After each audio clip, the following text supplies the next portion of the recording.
एक विद्यार्थी होता. त्या विद्यार्थ्याला एका गुरुवर खूप श्रद्धा होती. म्हणजे त्याच्या एका गुरुवर खूप श्रद्धा होती. वेगवेगळ्या लोकांचे प्रश्न मिटवणे, वेगवेगळ्या लोकांना त्यांच्या शब्दामधून प्रेरणा मिळत होती. वेगवेगळे लोक त्यांना खूप जास्त मानायला लागले होते.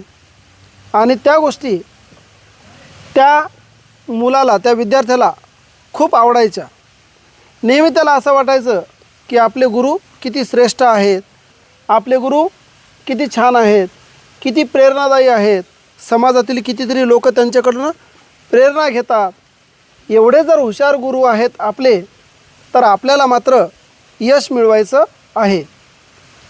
तो थोडा थोडा प्रयत्न करतो, परंतु त्याला काही यश येत नाही.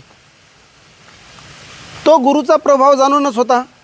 एक दिवस तो ठरवतो की आपल्याला आता गुरुला विचारायला पाहिजे की मला तुमच्यासारखं खूप यशस्वी व्हायचं, मला माझी स्वप्न पूर्ण करायची, मला माझ्या आयुष्यामध्ये सुद्धा माझी स्वतःची ओळख निर्माण करायची, तर मी काय करू. गुरु हसले आणि म्हणाले, तू काय कर, उद्या सकाळी मी जेव्हा नदीवर जातो सूर्याला अर्घ्य द्यायला, माहिती आहे ते असं त्याला अर्घ्य देणे म्हणतात असं, तेव्हा तू काय कर, तू नदीवर ये. विद्यार्थी गेला, घरी जाऊन झोपण्याची तयारी करत होता आणि विचार करू लागला की गुरुने आपल्याला नदीवर कशासाठी बरं बोलावलं असेल. आणि तो विचार करत करत तो झोपी गेला. दुसऱ्या दिवशी तो लवकर उठला रोजच्यापेक्षा. कारण का, की तो नेहमी उशिरा उठायचा. नेहमी कसा उठायचा, तो उशिरा उठायचा. परंतु त्याला गुरुमंत्र घ्यायचा होता, यशस्वी कसं व्हायचं, आपल्या आयुष्याची स्वप्न कशी पूर्ण करायची. मग त्याने काय ठरवलं की आज लवकर उठायचं, म्हणून तो लवकर उठला. लगेच त्याने नदीचा रस्ता धरला आणि तो नदीकडे गेला. हा जाईपर्यंत त्याच्या गुरुचं अर्घ्य देणं जवळपास संपत आलेलं होतं. हा बाहेर उभा होता पाण्याच्या, गुरु पाण्यामध्ये होते आणि याला सांगितलं, आतमध्ये ये, तुला यशाचं रहस्य जाणून घ्यायचं ना, तू काय कर, आतमध्ये ये. आणि तो आतमध्ये गेला, पाण्यापर्यंत गेला. गुरु पहिल्यांदाच छाती एवढ्या पाण्यामध्ये होते, त्या पाण्यापर्यंत तो गेला. परंतु त्याची थोडी उंची कमी असल्यामुळे त्याच्या इथपर्यंत पाणी आलं. असं कुठे हनुवटीला पाणी लागलं, परंतु गुरु थोडे उंच असल्यामुळे इथपर्यंत पाणी आलं. गुरुने त्याला सांगितलं, बाळा, यशाचं रहस्य माहीत करून घ्यायचं. हो गुरुजी, मला यश मिळवायचं, मला माझ्या आयुष्यात पुढे जायचं, मलासुद्धा तुमच्यासारखी ओळख निर्माण करायची. तुम्हाला कसे सर्वजण ओळखतात आणि एक विद्वान गुरु म्हणून जसे तुम्हाला ओळखतात, मलासुद्धा माझी तशी ओळख करायची आहे. आणि थोड्याच वेळामध्ये गुरु म्हणाले, ठीक आहे, मी तुला असा आज गुरुमंत्र देणार आहे, अशी तुला एक शिकवण देणार आहे की तुझ्या आयुष्यामध्ये तू विसरणार नाहीस. मग तो म्हणाला, गुरुजी, त्यासाठी मग पाण्यात कशासाठी आलो आपण, हे तर बाहेरही सांगता आलं असतं. गुरुजी हसले परत आणि म्हणाले, नाही, ती पाण्यातच सांगायची गोष्ट आहे. आणि गुरुने त्याचं डोकं धरलं आणि बुडवलं. त्याला थोडा वेळ तसंच ठेवलं. तो तडफू लागला एकदमच. कशासाठी, वर येण्यासाठी. आणि त्याला परत थोड्या वेळानं वर काढलं. तो एकदमच असं करायला लागला.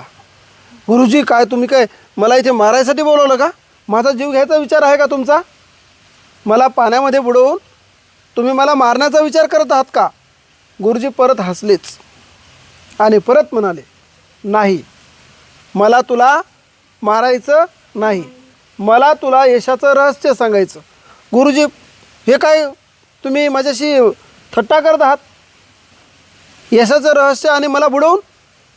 अरे बाबा, जेव्हा तुला मी तुझी मान धरून तुला पूर्ण पाण्यामध्ये बुडवलं होतं आणि थोडा वेळ ठेवलं तुला काय वाटलं?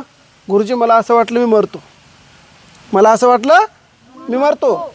आणि जेव्हा तुला मी वर काढलं तेव्हा तुला सगळ्यात आधी काय वाटलं? गुरुजी जसा मी वर आलो तसं सगळ्यात आधी मला असं वाटलं की श्वास घ्यावा आणि मी असे मोठे मोठे श्वास घेतले. बाळा, हेच यशाचं रहस्य आहे. गुरुजी मी समजलो नाही. जसं तू पाण्यात मी तुला बुडवलं होतं आणि बुडवल्याच्या नंतर वर आल्याबरोबर तुला सगळ्यात आधी काय वाटलं? श्वास घ्यावंसं वाटलं. आणि जेव्हा आपल्याला मेहनत करण्याची, यशाची तेवढी किंमत कळेल जेवढी आपल्या आयुष्याला श्वासाची किंमत आहे, तेवढी त्या यशाची किंमत, त्या सक्सेस होण्याची किंमत कळेल आणि त्यासाठी तू प्रयत्न त्या पद्धतीने करशील, तोपर्यंत तू यशस्वी होणार नाही. मला असं वाटलं की आता श्वास नाही मिळाला तर आपण मरणार. अगदी यशाचं तसंच आहे.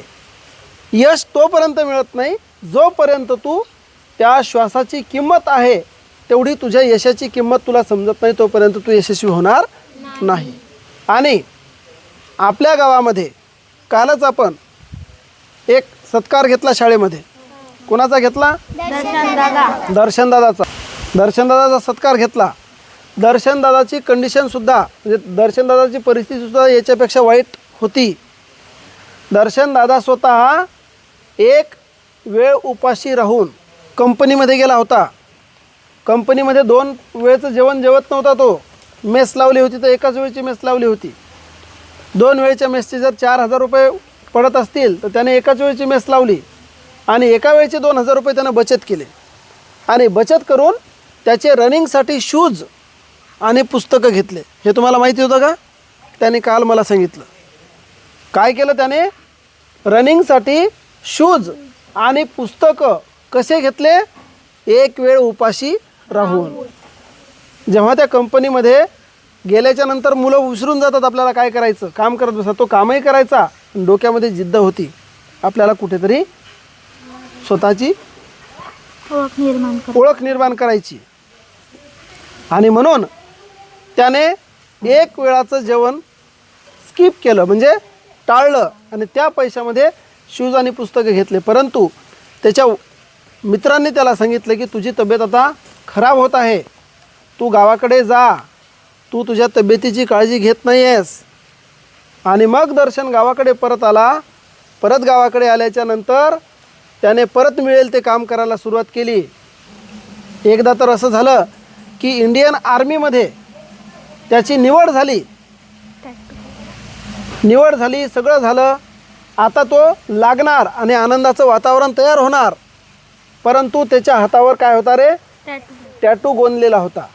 मग ते टॅटू गोंदलेला असताना मिलिटरीमध्ये तसं जमत नाही, त्याला बाहेर काढलं. परंतु तो हिंमत हारला नाही. त्याने परत काय केलं?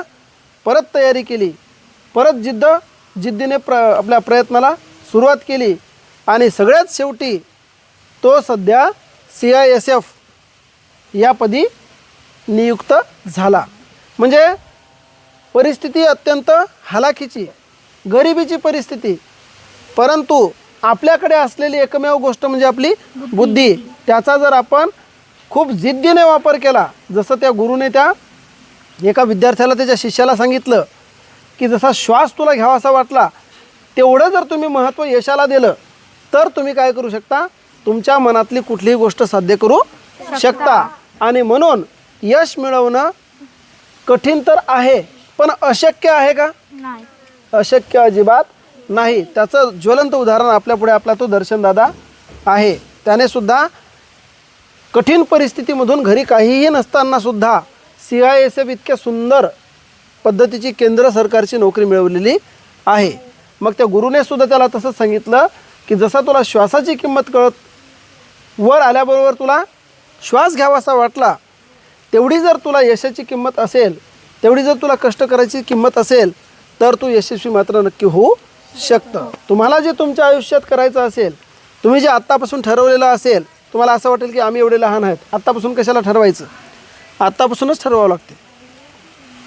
आणि त्या पद्धतीने आपल्याला काय करावं लागते, वाटचाल करावं लागते.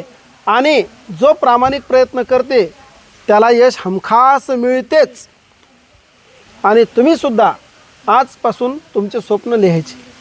तुम्हाला काय व्हायचं जाऊ द्या, पण काहीतरी मोठं व्हायचंच आहे. परंतु आपल्याला शेतामध्ये काम करायचं नाही. शेतामध्ये आपण काम करूच, ते आपल्याच आईवडिलांचं आहे. पण कधी करायचं, खूप प्रयत्न करून जर कुठेच आपण यशस्वी झालो नाही तर आपलं शेत आहेच. परंतु पहिल्यापासून शेतामध्ये जाऊन कष्ट करून आपली टॅलेंट गमवायचा नाही. शेतीचे आपण शेतकऱ्याचे पुत्रच आहोत की नाही, त्याच्यामुळे आपल्याला शेती करताच येते. शेतीसाठी वेगळं काही शिकावं लागते का आपल्याला? आपण रोज शेतामध्ये जातोच, सुट्टीच्या दिवशी जातो ना. फक्त आपल्याला आपल्या डोक्यापासून म्हणजे आपल्या बुद्धीपासून जो पैसा येतो किंवा बुद्धीपासून जे आपल्याला जगायचं शिकायचं आहे, बुद्धीच्या जोरावर त्या गोष्टी करायच्या. व्यवसाय करायचा, नोकरीला लागायचं किंवा इतर कंपन्यामध्ये मोठ्या मोठ्या पदावर जायचं आणि त्याच्यानंतर आपण आपली शेती सांभाळायची आहे.